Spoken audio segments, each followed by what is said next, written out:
Elle est en place. C'est la poudre. Tiens, on a découpé une femme en morceaux rue de la bienséance à 2 pas du chat. Tiens, on a découpé une... I am a feminist.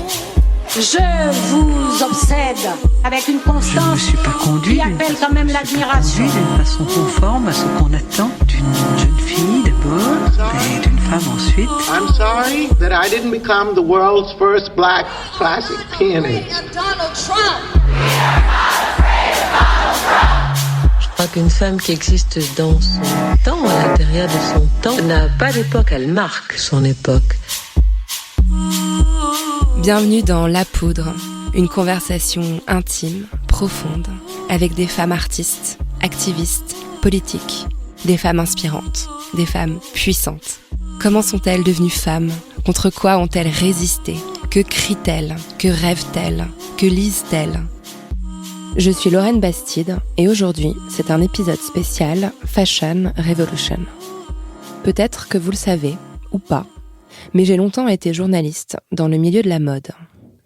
J'ai longtemps aussi suivi ce qu'on appelle les tendances et acheté dans les enseignes bon marché des copies de ce que je voyais sur les podiums des défilés.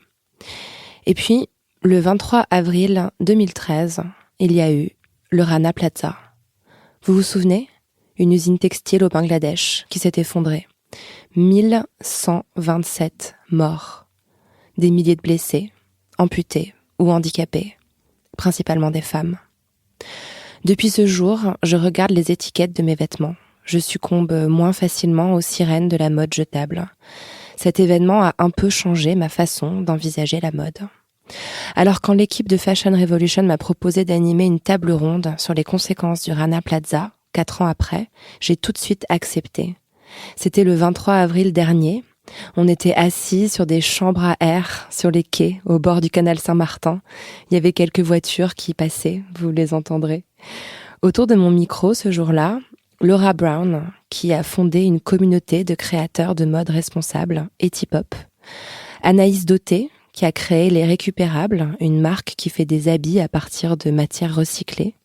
Stéphanie Calvino, co-créatrice de la conférence Anti-Fashion, et enfin Naila Ajaltouni, porte-parole du collectif Éthique sur étiquette, qui travaille sur le terrain pour le respect des droits des travailleurs du textile, notamment au Bangladesh. 4 femmes qui se battent pour un monde meilleur et dont je suis fière de partager la parole avec vous aujourd'hui. C'était le 24 avril 2013. Le Rana Plaza s'effondrait, 1127 morts, plus de 2000 blessés, de personnes handicapées, amputées. Je me souviens bien de ce jour parce qu'à l'époque, je travaillais au magazine Elle, j'étais journaliste de mode et j'avais écrit sur cette tragédie. Je me souviens des photos où l'on voyait l'immeuble, un millefeuille de ciment et de métal, 8 étages d'ateliers textiles, des milliers d'ouvrières surtout. Une autre image m'a vite hantée, les étiquettes qu'on voyait en photo parmi les décombres, des étiquettes qui disaient Benetton, Mango, Camaïeu, Auchan, Carrefour. Elles auraient pu dire bien d'autres marques. C'était les marques de mon quotidien, des endroits où j'étais habituée depuis l'enfance à acheter des vêtements. Et le Rana Plaza, pour moi, ça reste ça. Le moment où la première fois de ma vie, j'ai ouvert mon placard pour regarder où avaient été fabriqués les vêtements que je possédais. J'ai pris conscience que mes vêtements portaient une étiquette. Et cette étiquette me disait qui avait fabriqué mes vêtements. Who made my clothes? C'est l'un des slogans de Fashion Revolution. Donc depuis le Rana Plaza, je regarde les étiquettes. Depuis le Rana Plaza seulement. Donc on parle de là, on part de ce désastre humanitaire qui est à l'origine du mouvement qui nous rassemble aujourd'hui. Et j'ai autour de moi 4 femmes, 4 pourfendeuses de mode non durable. Bonjour Laura Brown. Bonjour. Tu es la fondatrice d'Etipop. Oui, c'est ça. Une communauté de créateurs éthiques et responsables. On peut lire ton manifeste sur le site etipop.com. J'ai lu hier soir, c'est vibrant et passionnant. Dans quelques instants, on va pouvoir parler plus en détail de ta démarche. Bonjour Anaïs Dauté. Tu fais partie de la communauté des créateurs d'Etipop et tu as surtout créé une marque qui s'appelle Les Récupérables. Donc tu produis des vêtements, des pièces uniques à partir d'une matière première recyclée. C'est bien ça ? Tout à fait, upcyclé. Tu vas nous en parler. Il y a aussi à nos côtés Naila Ajaltouni. Tu es la porte-parole du collectif Éthique sur étiquette depuis plus de 10 ans. Tu te bats pour un meilleur respect des droits économiques et sociaux fondamentaux des travailleurs dans les pays de l'hémisphère sud, si je ne me trompe pas. Exactement. Et enfin Stéphanie Calvino. Bonjour. Bonjour, tu es l'organisatrice des conférences anti-fashion. Tu vas nous en parler. Alors, je voulais commencer parce qu'on est aussi là en hommage à ces victimes que j'ai évoquées à l'instant. J'aimerais que vous me racontiez chacune la façon dont vous avez vécu cet événement. Est-ce que vous avez un souvenir qui vous a marqué de ce moment précis, du 24 avril 2013 ? Laura, si tu veux commencer. En fait, moi, en 2013, je travaillais en grand magasin. Pour la petite histoire, en fait, ça fait 5 ans que je travaille dans la mode. Donc, les 2 dernières années sur le collectif Etipop, mais 3 ans au Printemps Haussmann. Et forcément, comme nous, on est à l'autre bout de la chaîne, puisqu'on est dans la distribution, que ce soit en réserve ou avec les équipes sur les étages, forcément, ça pose question. Après, j'ai plutôt eu un regard de citoyenne, moi, par rapport au Rana Plaza, et de me dire, je travaille dans cette industrie, et moi, en tant que personne, il faudrait peut-être que je me pose aussi un peu plus de questions sur qui fabrique mes vêtements. Et ça a été assez radical quand j'ai quitté les grands magasins. J'ai cherché l'alternative, donc j'ai arrêté pendant 1 an et demi à vraiment acheter des vêtements. Et j'ai T'as rien acheté pendant 1 an? Même jusqu'à présent, je crois que j'ai acheté 4 pièces, je veux dire dans l'industrie traditionnelle. Sinon, j'achète beaucoup en friperie ou les pièces d'Anaïs, les récupérables, parce que je les adore. Donc voilà. Ça a été plutôt un regard personnel. Et puis, bien évidemment, je suis partie des grands magasins, donc cette course effrénée à la production, à la surproduction, ça a forcément eu un impact aussi sur ma vie professionnelle, puisque je travaille dans la mode. T'as changé de carrière radicalement, en fait. Alors oui et non, parce que quand je travaillais en fait en grand magasin, on était 2 managers des ventes sur un plateau avec 45 marques. Il y avait aussi une notion de croissance et de développement des marques. C'est juste que là, j'ai eu envie de le faire pour des marques qui avaient du sens, en tout cas qui étaient porteuses de sens. Mais ça m'a premièrement touchée en fait d'un point de vue personnel, puisque je suis partie à cause de cette course effrénée et j'ai voulu en fait apporter mes compétences, mais à des marques engagées. Anaïs, si tu veux nous dire un mot, toi, sur le souvenir que tu as de cet événement, comment il t'a affecté personnellement? C'est l'émotion d'abord qui a pris le dessus. Moi, je travaillais à la ressourcerie de la Petite Roquette et en fait, je l'ai vécu de plein fouet parce que j'étais avec ces vêtements, avec ces étiquettes sur des racks. Toi, tu les récupérais en fin de cycle. C'est ça, en fin de cycle. Donc dans une ressourcerie. Donc si on donne la définition, donc gère sur un établissement donné un centre de collecte, de revalorisation et de revente. C'est à peu près 1 tonne par jour, toute matière confondue, et il y en a un tiers, c'est des vêtements. Et ce jour-là, les Rolls arrivaient. Les rolls, c'est-à-dire les rouleaux de vêtements, c'est ça? Non, ce sont des espèces de chariots très qui font à peu près 2 mètres de hauteur, dans lesquels du coup s'entassent les dons en fait des particuliers. Et ça, c'est ce qu'on met, pardon de détailler, mais c'est ce qu'on met dans les bacs quand on veut se débarrasser des vêtements. Ça atterrissait là-bas en fait. Non, ça c'est plutôt les points relais. Dans les ressourceries, vraiment, l'idée c'est de sensibiliser du coup le citoyen à venir déposer ce dont il n'a plus besoin pour éviter l'incinération ou l'enfouissement qui est très polluant. Et ça permet du coup de réduire de 10 kilos à peu près le déchet par an et par habitant dans un quartier donné, là en l'occurrence dans le 10e. C'est beaucoup. Donc c'est l'action de la Petite Roquette dans laquelle je travaillais. Et donc moi mon rôle à l'époque c'était d'alimenter la toute petite roquette avec du coup les merveilles chinées, la crème de la crème comme je disais à l'époque, de ces vêtements donnés et puis remis en circulation dans la boucle. Donc ça s'inscrit dans l'économie circulaire. Et ce jour-là, j'ai pas pu quoi. Et puis après, ça t'a inspiré pour la suite de ton action, j'imagine. Ouais, complètement. Du coup, la toute petite roquette commençait à bien fonctionner dans le 11e, donc lien social, apéro, c'est là où on s'est rencontrés avec Laura à l'époque. Et puis je me suis dit bon, et bien maintenant, qu'est-ce que je peux faire de plus et comment je peux faire ma part, Dixit Pierre Rabhi. Et j'ai commencé en fait à déconstruire le vêtement, alors pas aussi poussé qu'à la Margiela, mais à le comprendre, à le déconstruire, à le dénuder. Un travail de créatrice en fait que tu as commencé à entreprendre. Ouais. Complètement, j'avais bossé dans le vintage et puis j'étais styliste ou costumière dans le théâtre pendant un temps et du coup je me suis dit qu'est-ce qu'on peut faire avec toute cette matière textile. Donc voilà, au début le vêtement, et puis le vêtement il a ses limites. Et je voulais aller plus loin et avoir une plus grande liberté de créatrice. Donc très rapidement, je suis partie à plat.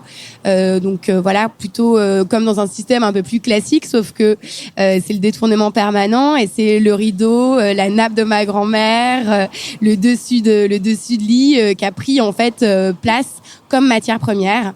Et aujourd'hui, effectivement, toutes les matières sont collectées toujours en ressourcerie. Donc voilà la petite roquette parce qu'elle est historique. Pour l'auditeur, je précise que tu portes un kimono boléro à carreaux jaune et bleu marine qui est absolument sublime. Alors elle vient d'où la matière de ce que tu portes par exemple aujourd'hui? Eh bien ça fait partie d'un nouveau partenariat avec Emmaüs Alternative qui est à Montreuil. Et ça c'est une chute une fin de série des années 70 parce que on peut pas s'y tromper. C'est un tissu super vintage en fait. Ouais, super vintage. Et après il faut lui trouver du coup le col adéquat pour former donc Kimbo, le kimono boléro. Kimbo, j'adore. Je me tourne à toi, Stéphanie Calvino, donc la fondatrice, l'une des organisatrices d'Anti-Fashion. Est-ce que tu as un souvenir lié au Rana Plaza? Moi, j'ai mis pas mal de temps en fait à évacuer à comprendre ce qui s'était passé. À l'époque, je travaillais dans différentes fédérations de mode. Ce qui m'a étonné, c'est de voir en fait ils ont vécu ça comme un bout de papier dans la presse, comme si de rien n'était. Le lendemain, on passait à autre chose, c'était terminé. Et moi, j'étais là et je voyais toutes ces fédérations qui aidaient soi-disant les créateurs. Je dis soi-disant parce que je comprends toujours pas leur action sur le terrain, mais enfin peut-être qu'un jour on pourra m'expliquer. Donc j'ai mis à peu près un peu plus d'un an à me dire mais je travaille pour ces gens, mais qu'est-ce qui se passe en fait? Qu'est-ce qu'ils font sur le terrain? Comment ils se positionnent par rapport à ça? Donc j'ai mis 1 an et demi. J'ai arrêté mes missions pour ces gens. Moi, je suis indépendante et lis, donc tout le monde la connaît, lis Devine et Delcourt et j'avais lu pas mal. Alors, Lie Delcourt, je vais quand même préciser pour ceux qui ne connaîtraient pas, ça a été une grande prêtresse de la mode. Elle a fait les tendances, la pluie et le beau temps sur la mode pendant plusieurs décennies en fait. Et elle continue. Et elle continue. Mais elle continue, voilà. Et donc moi, je lisais pas mal de papiers. J'avais énormément de mal à me positionner par rapport à la création en général, surtout mode et quoi raconter aux créateurs. À part leur raconter de faire des salons et d'après moi, les salons, c'est un autre discours, mais c'est fini. Le discours était vraiment très très compliqué. Il l'est encore aujourd'hui. Il se cache vraiment derrière quelque chose qui n'est pas vrai, et ça me dérange fortement. Et donc j'ai contacté Lee Devine en 2015 pour lui proposer, suite à la publication de son manifeste, pour lui proposer de réaliser un événement autour de son manifeste, un manifeste qui s'appelle Anti-Fashion, et qui en fait, donc Lee ne raconte pas que la mode est morte. Elle explique en fait que le système de la mode, le système est malade, est malade, voilà, et qu'il faut complètement le repenser. Que les créateurs apprennent à faire des défilés, à vendre à faire du marketing, mais plus à faire du vêtement, plus à réfléchir au sens de ce qu'ils produisent. Il n'y a plus de sens. Ça m'a beaucoup impacté, je me rappelle à l'époque, le texte. Elle a mis beaucoup de temps, elle a mis 8 mois à rédiger ça. C'était très, très compliqué pour elle, moralement, sur plein de points. Et c'était une remise en cause totale du système qui la nourrissait depuis toujours, en fait. Toujours, et qui continue. Mais ça a été vraiment de dire, de la formation à la distribution, on doit vraiment tout repenser. On ne peut plus continuer à avancer comme ça, c'est plus possible. On peut plus, comme elle le dit, acheter un t-shirt moins cher qu'un croissant, c'est pas possible ça. On peut pas cautionner ce genre de choses. Donc c'est vrai que donc depuis 2015, on est sur ce projet. L'événement a vu le jour l'année dernière en 2016 à Marseille, puisque moi je viens de Marseille et que Lee a souhaité qu'on fasse cette première édition à Marseille. Il y aura une deuxième édition en 2017 également, et on espère que ça continuera. Et c'est un événement qui est là pour rassembler, fédérer le maximum de gens autour de toutes ces problématiques, pour essayer de comprendre ce qui se passe, montrer qu'il y a des initiatives possibles, différentes, qu'on peut produire différemment, qu'on peut concevoir, créer différemment, qu'il faut le faire, on en a besoin. Et on se rend compte vraiment, quand on en parle à n'importe qui, des gens qui viennent de milieux différents, qu'il y a une attente énorme par rapport à ça. Ouais. Moi, je suis convaincue qu'on va arriver à changer la suite. Je me tourne vers toi, Naïla. Tu passes en dernière, mais tu es certainement une des personnes qui a été, je pense, le plus personnellement touchée par cet événement, parce que c'est un sujet que tu connaissais à l'inverse de la plupart du grand public bien avant que ça se produise. Et puis tu as été sur le terrain, tu connais la réalité concrète pour les travailleurs bangladais dans l'industrie textile. Qu'est-ce que ça a impliqué pour toi, ce drame-là, cette tragédie? En fait, c'est un journaliste qui m'a appelé très tôt ce matin-là pour demander notre réaction. C'est la façon par laquelle j'ai appris ce drame. Et donc, je suis arrivée au boulot derrière l'ordi et là, effectivement, il y avait des dizaines d'emails qui s'étaient accumulés pendant la nuit de nos réseaux internationaux, des travailleurs et leurs représentants sur le terrain au Bangladesh. Et notre premier communiqué de presse, je m'en souviens très bien, faisait état de 300 morts. Et c'était déjà un désastre pour nous. Mais la première chose que je me suis dit, je pense, c'est que cet effondrement sur Rana Plaza, c'était un choc terrible, y compris pour nous, militants, personnes engagées, mais aussi personnes dans un rapport de force politique, des acteurs politiques, etc. Donc ça a été un choc, mais pas une surprise. Et j'avais le souvenir... Tu le voyais venir, en fait. En fait, on avait déjà dénombré plus de 700 morts dans des accidents ou des incendies d'usines au Bangladesh depuis 2005. On savait que c'était une industrie qui avait cru de manière exponentielle au Bangladesh sans qu'il y ait d'investissement dans les hommes, dans les femmes qui fabriquent et dans les infrastructures, que ces travailleurs étaient en sursis. Donc, 6 mois avant, l'usine Tazreen avait pris feu au Bangladesh. Ce sont 112 femmes qui sont mortes, soit brûlées, soit qui sont jetées des images. C'est vraiment des conditions épouvantables. On n'en parlait pas. On en parlait peu, certains médias tout de même, mais pas des médias. Effectivement, ce type d'info ne fait pas la une des grands médias. Il faut finalement, je me suis dit que le seuil, c'était pas 300, c'était 1138 morts, parce que les premiers communiqués de presse font état de 300, mais le final c'est 1138 morts. Et je me revois en réunion avec Carrefour, à qui l'on proposait 6 mois avant de signer un accord qui permettrait de sécuriser les usines au Bangladesh. Parce qu'on avait, avec les syndicats, les ONG internationales et sur le terrain, bien identifié la question, et cette grande multinationale nous dit mais non, nos systèmes internes de vérification sont suffisants et nous sommes une marque responsable, nous sommes une enseigne responsable. 6 mois après, voilà la responsabilité des grandes marques internationales. Surtout si on remet dans le contexte, en fait, en gros, la veille de l'effondrement de l'immeuble, il y avait eu plusieurs signaux qui avaient même inquiété les ouvrières. Elles avaient signalé avoir vu des fissures, entendu des bruits. On leur a dit non, vous y retournez. L'immeuble faisait 8 étages alors qu'il aurait dû en faire 5 vu les conditions de sol. Enfin, oui, il a été tout était réuni pour que la catastrophe ait lieu, en fait. Catastrophe. Oui, il était d'ailleurs au départ destiné à recevoir des bureaux, cet immeuble, et donc n'a pas supporté les vibrations de plusieurs milliers de machines à coudre finalement. Et donc s'en est suivi une espèce de tourbillon médiatique, politique. On a dû aussi prendre le temps de dire cette catastrophe, il y a beaucoup d'émotions, mais il y a aussi beaucoup d'actions immédiates et de décisions à prendre. Et pour ça, il faut qu'on freine ce temps et qu'on prenne le temps de comprendre ce qui se passe, qu'on ait les informations. Mais très rapidement, ce qui s'est passé, c'est qu'il y a effectivement ce nombre de morts qui s'accroît et il y a le nom des marques que tu évoquais tout à l'heure, Lorraine, qui tombe. Et quand on entend des marques comme Benetton, CA, Primark, etc., là, tout le monde est touché. Et il y a eu pour nous, en tant qu'ONG, un dialogue, 2 actions immédiates. C'est qu'est-ce qu'on fait de ces victimes? Qu'est-ce qu'on fait pour qu'elles puissent être indemnisées? Qu'est-ce qu'on fait des personnes qui pourront plus jamais travailler? Qu'est-ce qu'on fait des familles? Que veulent les travailleurs sur le terrain? Et puis surtout, qu'est-ce qu'on exige des marques immédiatement, tout de suite? Et comment on fait en sorte que cet accident ne soit pas qu'un moment d'émotion, mais un vrai tournant qui fasse en sorte qu'effectivement on commence à se poser la question de ce modèle économique qui se traduit par des violations massives dans le secteur de l'industrie de l'habillement.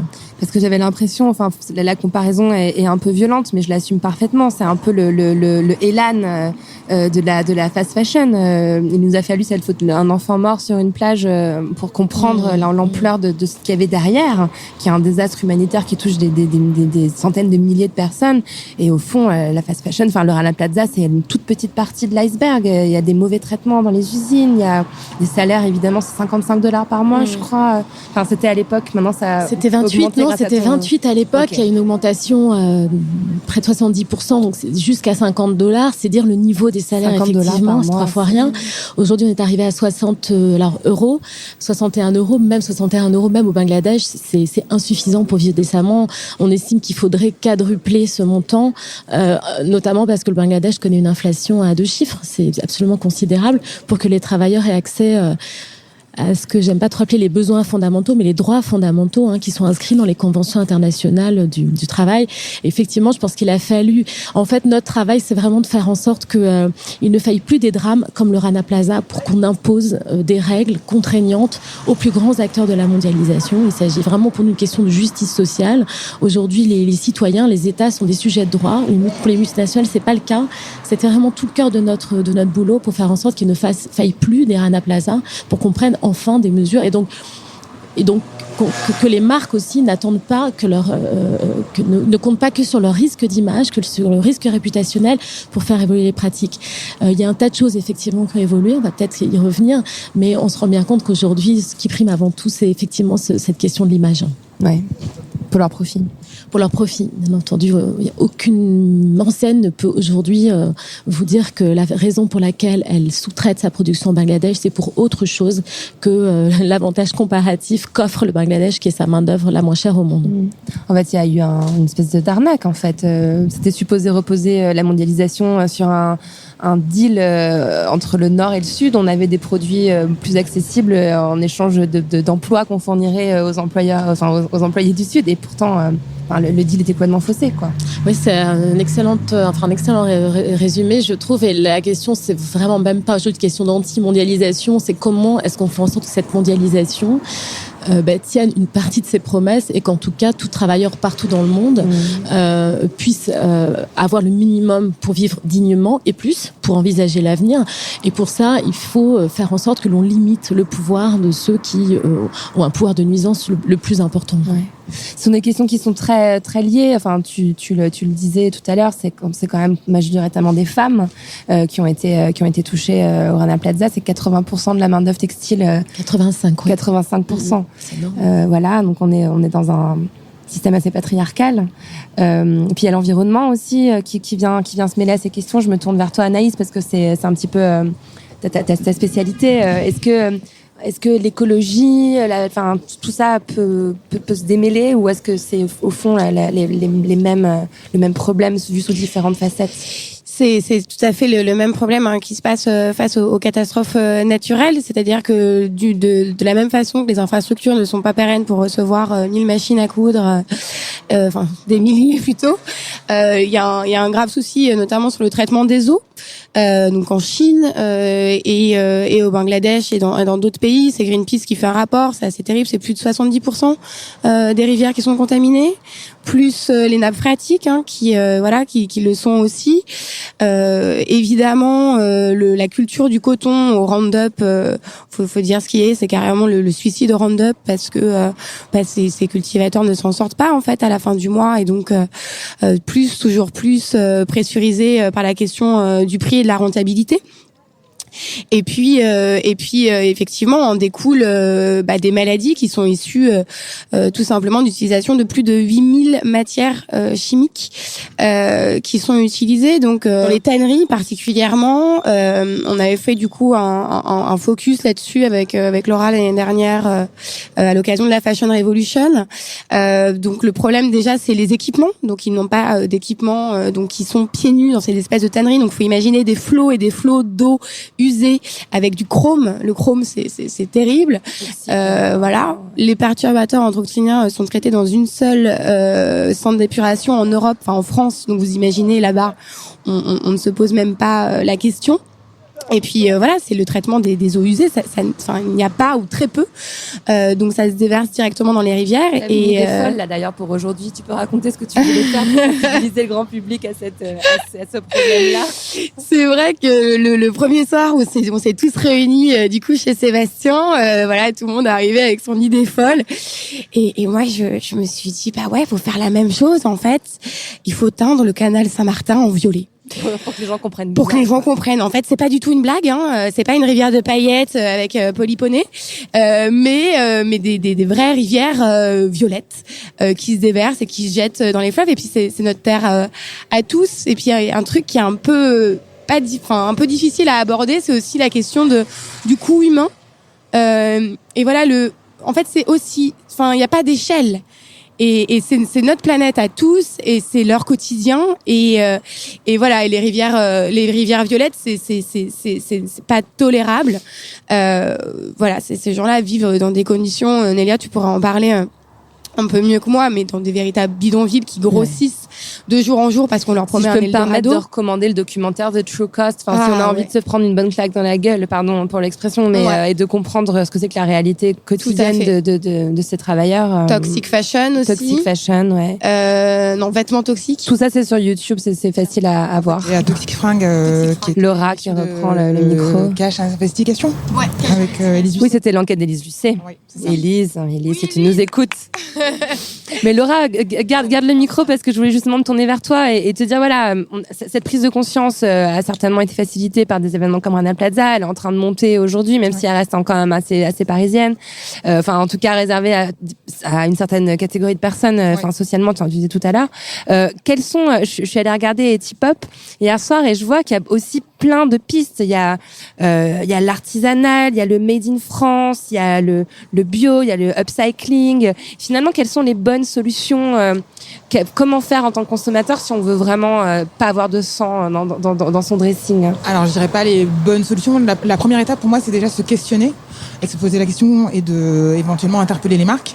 Ce que j'aime beaucoup dans le mouvement Fashion Revolution, c'est qu'ils essaient aussi de mesurer et de savoir quel impact en fait tout ce qui s'est passé suite au Rana Plaza a sur le grand public.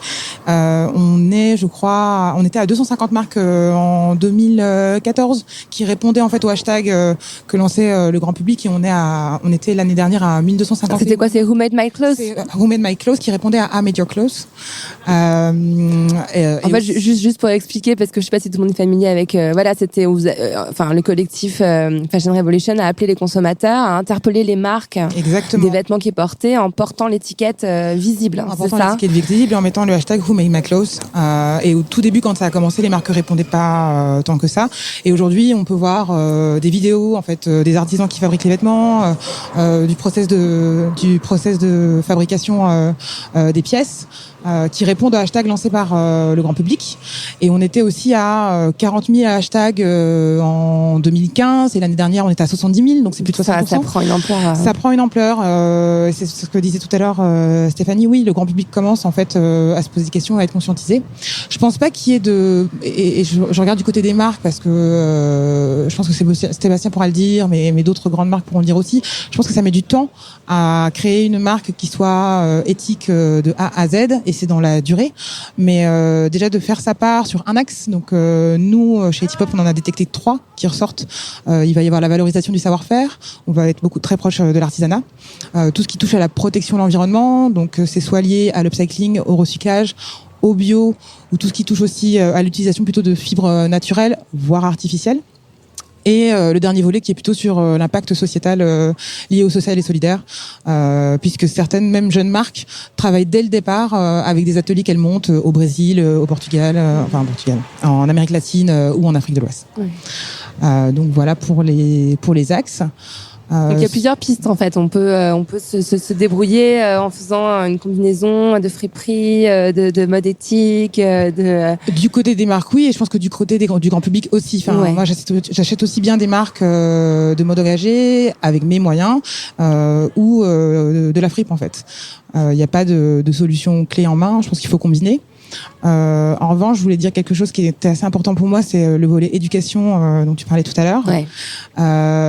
Il faut aussi se dire que les marques ne savent pas forcément comment faire. Ça, c'est quelque chose qui m'a interpellée en collaborant avec elles maintenant depuis 1 an et demi, et qu'il y a aussi des choses où on doit les accompagner pour le faire correctement. Elles se posent aussi des questions. Sourcer, c'est pas si facile. Enfin, Anaïs, tu pourras nous en parler de comment tu as pu trouver des ateliers, mais travailler des ateliers qui valorisent les femmes, font de l'insertion, c'est pas si simple que ça. Ouais, d'ailleurs, c'est un discours qu'on entendait beaucoup de la part des marques après le Rana Plaza. Genre, bah oui, mais on savait pas. En fait, on a un sous-traitant qui sous-traite. Enfin bon, c'est un peu ce derrière quoi elle se cache, j'imagine. C'est pour les grandes marques, en tout cas, je pense que c'est ce derrière quoi elles se cachent. Pour les marques qui démarrent, c'est moins simple. Elles ont en tout cas les grandes marques les outils, je pense, pour faire les recherches et trouver l'information et les artisans. Clairement. Et une question qui me vient, je me tourne vers toi, Naïla. Est-ce que boycotter le Made in Bangladesh, c'est une solution?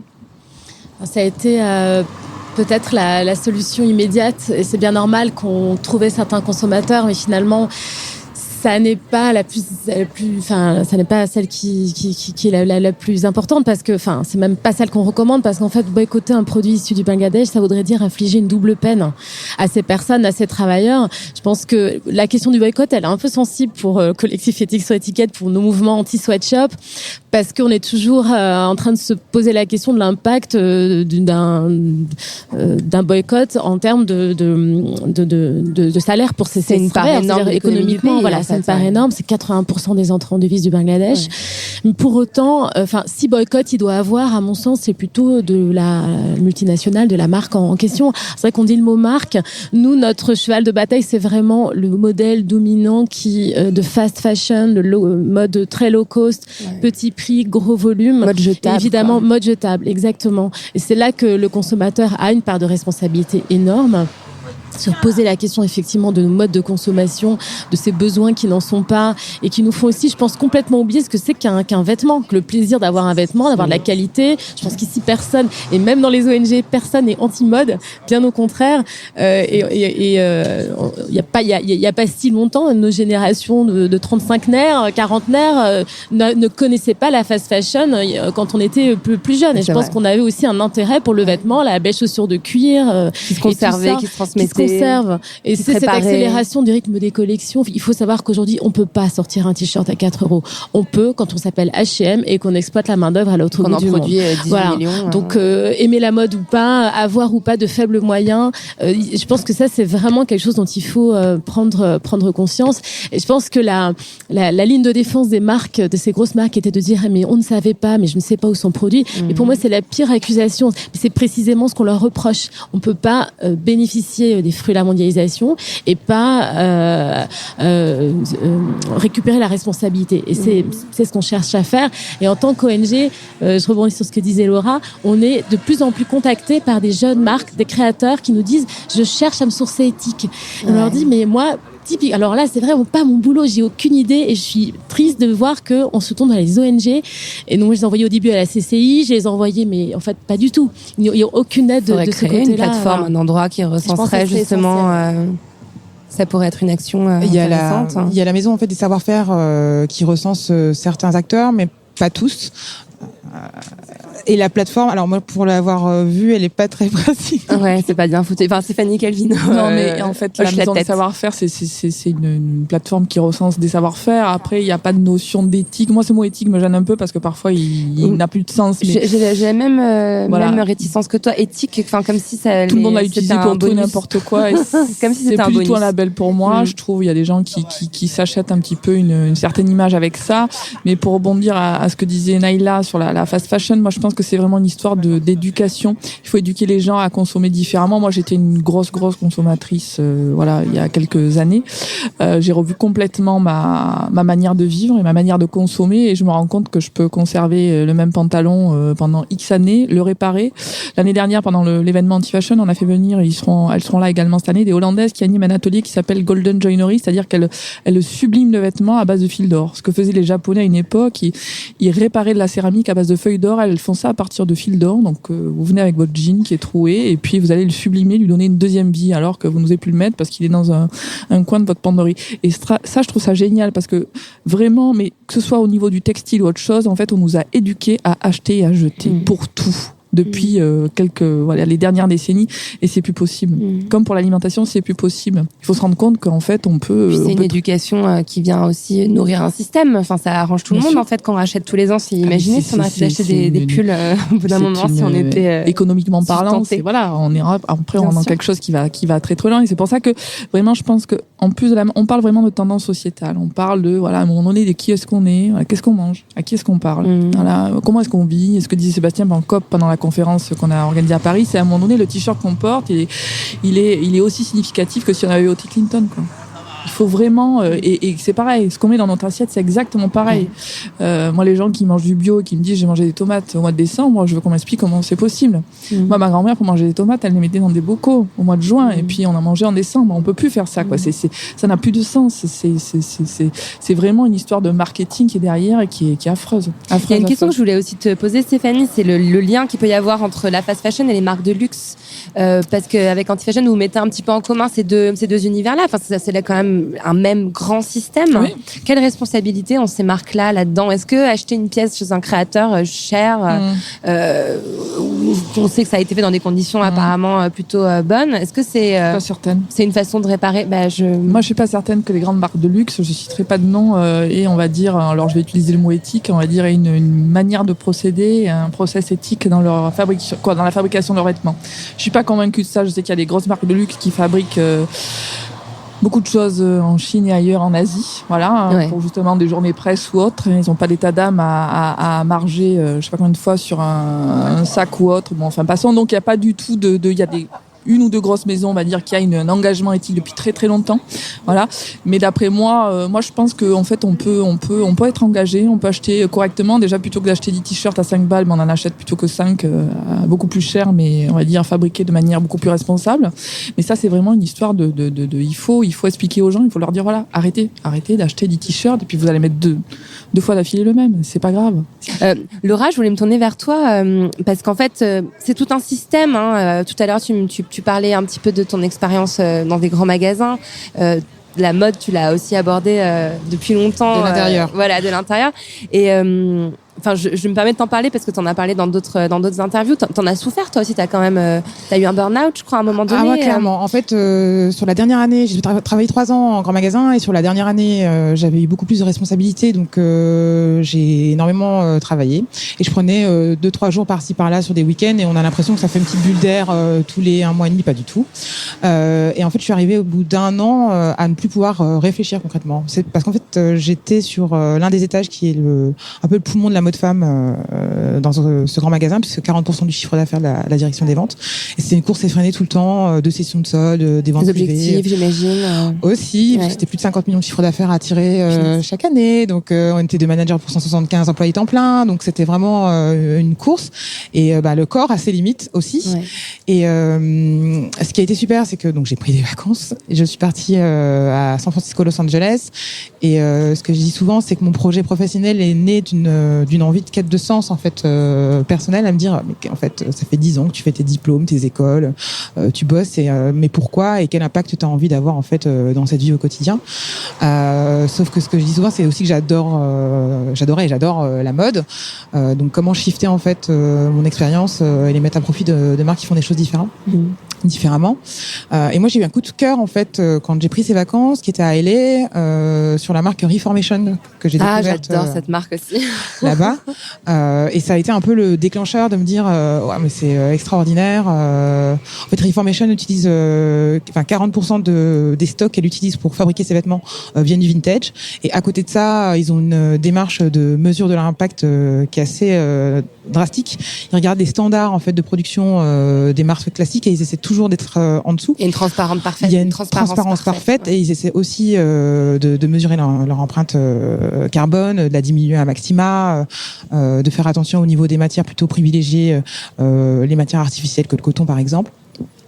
Et en fait, je me suis dit, mais attends, il y a forcément des marques en fait qui font la même chose à Paris et en France. Et c'est comme ça un peu que l'aventure a commencé. Donc c'est quand même ça part d'une expérience personnelle. Ça part clairement d'une expérience personnelle et j'essaie toujours d'avoir le regard de moi citoyenne. Donc de me dire ok, si je trouve pas les marques, c'est que celles qui cherchent aussi les trouvent pas. Donc comment leur apporter voilà.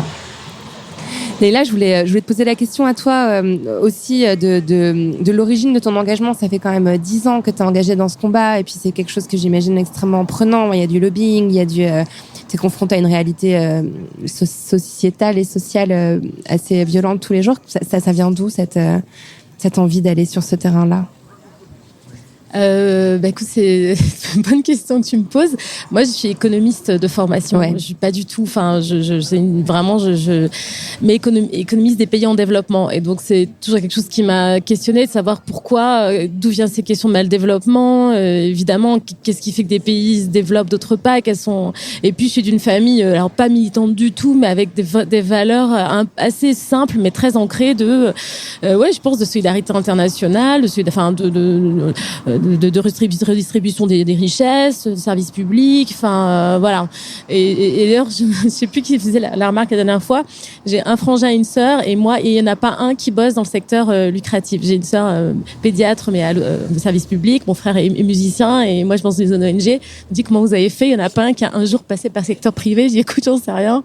Mais hormis l'histoire personnelle, en fait, c'est un milieu très professionnalisé, les ONG. Moi, j'ai fait un stage, et en fait, ça fait une 15aine d'années que je bosse dans ce secteur des ONG. Aussi, en tant que professionnel, je veux dire, ça n'est pas que du militantisme, sinon c'est pas possible. Bien sûr. Et moi, je lutte aussi pour me dire, mais merde, comment je m'habille. Moi, j'ai adoré aussi les fringues, et je pense que j'ai pas choisi ça casse peut-être la belle histoire mais en fait, l'engagement, le militantisme, il est d'une manière générale sur cette façon de rétablir des déséquilibres, un minimum de justice sociale, parce que c'est possible. Le dernier chiffre du CAC 40, c'est 75 milliards de bénéfices. Il ne s'est jamais aussi bien porté. Donc, effectivement, c'est des discours un peu simples, mais en fait, l'argent, les richesses, si on a la croissance mondiale, ne fait qu'augmenter. Et en fait, l'idée, c'est qu'on puisse, c'est essentiel de redistribuer tout ça. On va tous pâtir du fait que on continue à faire concentrer, voilà. Et plus on parle, plus on se rend compte que ça n'est pas qu'une affaire de gauchistes engagés. En fait, les citoyens sont hyper vraiment sur Rana Plaza. C'est ce qui m'a montré. Je parlais tout à l'heure du tourbillon médiatique. Je dois reconnaître qu'il y a eu un vrai boulot de médias. Vraiment moi, j'ai des journalistes qui ont enquêté, qui sont posés des questions, y compris des médias, qui nous questionnaient pas avant. Ça, j'ai trouvé ça génial. C'était compliqué. Je sais pas, tu te rappelles à l'époque, je t'avais appelé quand je travaillais au Elle. Tu bossais chez Elle. Mais tu vois ça, quand j'arrive et que je vais chez mon médecin et que je vois que dans Elle, on parle d'éthique sur éthique. Enfin, là, je me suis dit, donc, effectivement, ça n'est pas qu'un combat de quelques personnes isolées qui veulent changer le monde. C'est une question qui rend, je dis souvent, on n'est pas tous militants, on n'est pas engagés, on est tous concernés, en fait. Personne ne veut bouffer des pesticides, personne ne veut, avoir des vêtements tachés de sang. Mais comment est-ce qu'on fait pour mettre tout ça en mouvement et agir effectivement de manière citoyenne et consciente. Et notre rôle, il est aussi là. On parlait tout à l'heure de la prise de conscience, de l'éducation, c'est très vrai, c'est très compliqué aussi parce qu'il y a une question de base. Là, on est à Paris, dans des milieux, on a un accès à l'offre, il y a un minimum de moyens. Même dans les autres grandes villes, et j'imagine encore moins en milieu rural ou ailleurs, c'est impossible d'avoir ces démarches éthiques et responsables. En tout cas, c'est très compliqué. L'accès à l'offre n'est pas facile, au-delà du pouvoir d'achat. Et je pensais tout à l'heure, je focalise un peu sur ces grosses multinationales, mais quand je vois H&M qui sort des Conscious Collection, qui sort des bons d'achat pour inciter les gens à venir recycler chez lui, les vêtements qui surconsomment chez H&M, qui surproduit, je me dis, ils sont trop balèzes. C'est ça qu'il faut enrayer. C'est pas qu'une question de sensibiliser les citoyens. C'est pas le consommateur. Greenwashing tout à l'heure. Exactement. Il faut qu'on se rende compte qu'H&M fait du greenwashing sur le pire modèle qu'il est en train de promouvoir et H&M s'en sort super bien. Et ça, c'est pas bien. Alors, je te laisse le micro 2 secondes parce que c'est aussi à l'économiste que je voulais m'adresser. On parle d'un système capitaliste. Il y a beaucoup d'économistes qui ont démontré que le capitalisme et le patriarcat, c'était en fait les deux faces d'une même médaille. La pauvreté touche principalement les femmes dans le monde. Est-ce que ce combat, il a des liens avec le combat féministe pour toi ? Oui, il a vraiment des liens fondamentaux. D'abord, le premier constat que tu dresses, c'est une réalité. Il faut partir de là. Tout comme, d'ailleurs, c'est effectivement les femmes ont cette double peine, effectivement, sont doublement touchées par la pauvreté. Et puis alors, en tant qu'acteur économique, bien sûr, et puis en tant qu'acteur personnel, avec un tas de violences, etc. Le secteur du textile, j'en parlais avec l'ambassade de France quand on est parti effectivement 6 mois après l'effondrement du Rana Plaza à Dhaka au Bangladesh. Ils nous disaient mais le textile a permis aux femmes de sortir du joug de leur mari, de leur famille, dans les campagnes où elles n'avaient aucune autonomie, et le secteur textile leur a permis d'avoir un emploi et de sortir de l'extrême pauvreté. Ça a été vrai quelques années, et la vraie question c'est est-ce qu'on s'arrête là? Est-ce qu'on se considère que on a tout gagné en faisant sortir des femmes de l'extrême pauvreté à la pauvreté et qu'elles passent du joug de leur mari au joug de la pression économique des patrons, etc. Parce que elles ont beau être 80% de la main d'œuvre, elles subissent aussi des discriminations à l'embauche. Vous avez au Cambodge des tests de non-grossesse avant l'embauche, des choses inimaginables. Et ces femmes ont bien sûr tout le poids de l'organisation familiale, de l'éducation des enfants, qui est très très présent. Par ailleurs, c'est aussi des femmes que viennent le changement. Ça, c'est une évidence. On parle ici, mais présentement, les travailleurs sont mobilisés quotidiennement au Bangladesh. Des syndicats qui sont créés, les syndicats tentent absolument, ils tentent tant bien que mal, malgré la répression syndicale, gouvernementale alliée au patron de l'habillement d'exister. Et si c'est pas au sein de syndicats, c'est au sein de centres d'appui aux travailleurs, c'est en arrêtant le travail. Donc les femmes elles-mêmes tentent d'accéder à la syndicalisation, et donc tous ces travailleurs sont loin d'être passifs. Et c'est un combat féministe, effectivement, pas seulement parce qu'il concerne avant tout des femmes, mais parce que le combat féministe doit être un combat de toute la société.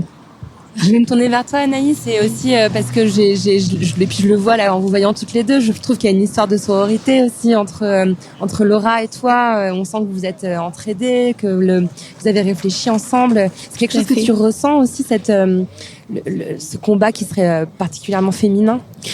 Oui, tout à fait. C'est très fort. C'est vrai qu'un jour, je me suis retournée un petit peu sur le parcours à l'avancée des récupérables, et en fait, je me suis rendu compte que c'était une histoire de femmes.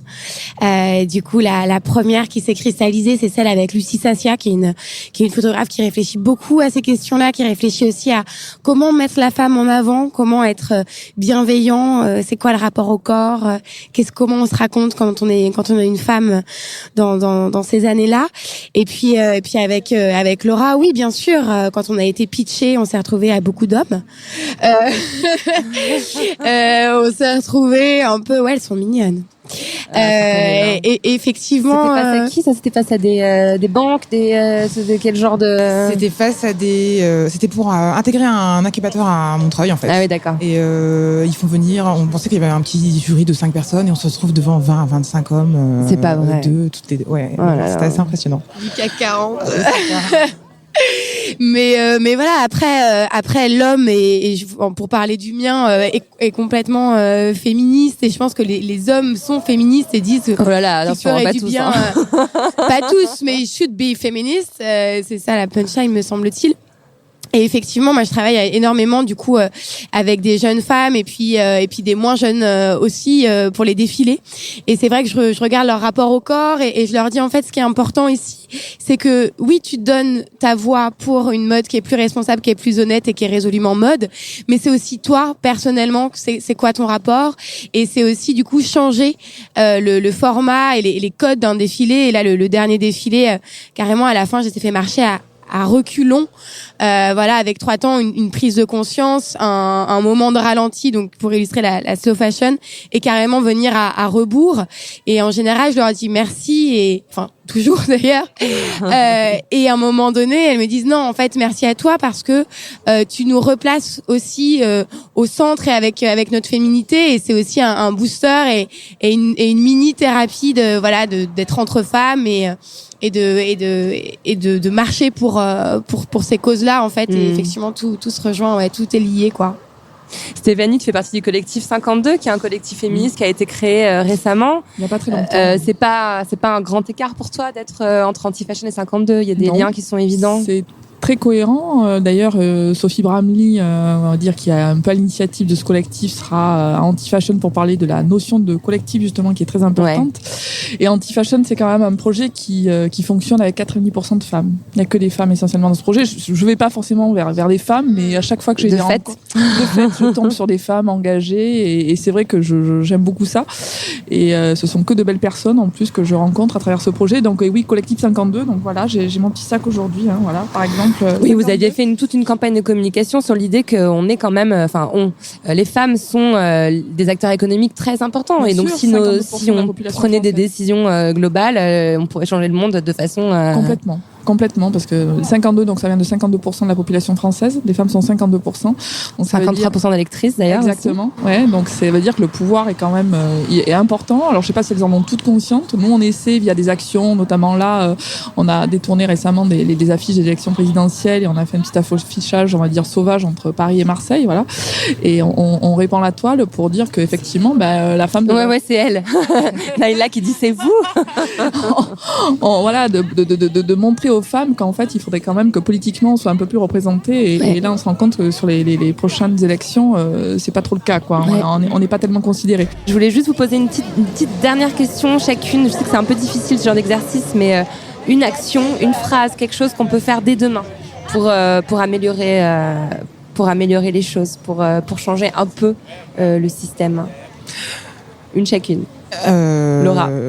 L'acte d'achat, c'est comme voter en fait. Donc aujourd'hui, surtout 4 ans après, on ne peut plus ne pas savoir. Voilà. Donc quand maintenant vous allez acheter en pleine conscience. C'est bien. C'est déjà en prendre conscience. Acheter, c'est comme voter. C'est déjà un grand pas. Anaïs. La mode, moyen d'expression, peut aussi devenir un moyen d'action. Parfait. Moi, je vais rebondir sur Laura, mais c'est vraiment consommer différemment et moins consommer. Réfléchir à son achat. Moins consommer, tout simplement. Tout le temps. Ouais. Beaucoup moins consommer. Et mieux, donc forcément. Naïla. Moi, je dirais que nous sommes, avant d'être des consommateurs, des citoyens, et que le pouvoir qui est illimité, c'est celui du citoyen d'interpeller, de faire pression pour refuser les choses qui ne nous conviennent pas dans cette société. Merci beaucoup. Merci à toi. C'était un grand plaisir d'échanger avec vous. Place à la suite du programme. Merci. Merci à Laura Brown, Anaïs Doté, Stéphanie Calvino et Naïla Ajaltouni d'être venues faire parler la poudre avec moi. Retrouvez dans la description de l'épisode les liens vers les sites d'Etipop, d'Anti-Fashion, d'Éthique sur étiquette et des récupérables, et bien sûr de Fashion Revolution, si vous voulez en savoir plus sur leurs actions. Merci à Sébastien Kopp et à Veja de m'avoir invité à apporter ma contribution à cet événement important. Merci à Xavier Falto qui a réalisé l'émission et à toute l'équipe de Fashion Revolution. Cet épisode a été coordonné par Zisla Tortello. Le mixage est signé Maxime Olivier du studio L'Arrière-Boutique. Si vous aimez l'émission, le mieux est de nous le dire avec des étoiles, 5 de préférence, sur iTunes. N'oubliez pas de nous rejoindre sur les réseaux sociaux. La Poudre a sa propre page Facebook. Nous sommes aussi sur Twitter, La Poudre NE, et sur Instagram, La Poudre TV, où nous partageons toutes les recommandations culturelles de nos invités. Pour ne louper aucun épisode de La Poudre, n'oubliez pas de vous inscrire à notre newsletter sur le site de Nouvelles Écoutes. Cliquez sur La Poudre, l'occasion de découvrir tous les autres podcasts que nous produisons. À très vite et continuez de faire parler la poudre.